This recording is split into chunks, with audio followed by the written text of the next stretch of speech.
আরে সতীশ কাকু, আসুন, ভেতরে আসুন। কিরে মা, আজ বাজারে তোকে দেখলাম না তো। এই এমনি, আসলে শরীরটা ভালো যাচ্ছে না কাকু। আমার কাছে লুকিয়ে লাভ নেই মা, আমি সব বুঝি। অন্নপূর্ণা কিছু বলতে পারল না, শুধু মাথা নিচু করে দাঁড়িয়ে রইল।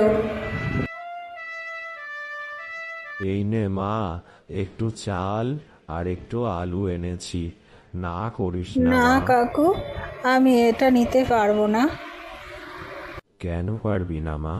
আজ আমি দিলাম, কাল তুই অন্য কাউকে দিবি, এইভাবেই তো মানুষ বাঁচে বল। আপনার এই উপকার আমি কোনোদিন ভুলবো না কাকু। মা, আজকে কি আলু ভাতে হবে হ্যাঁ তাহলে? রে, আজ তোদের প্রিয় আলু ভাতই হবে। আরে পাস, তাহলে আমি 2 প্লেট খাবো মা। খাবি মা, খাবি। কি চাই দিদি?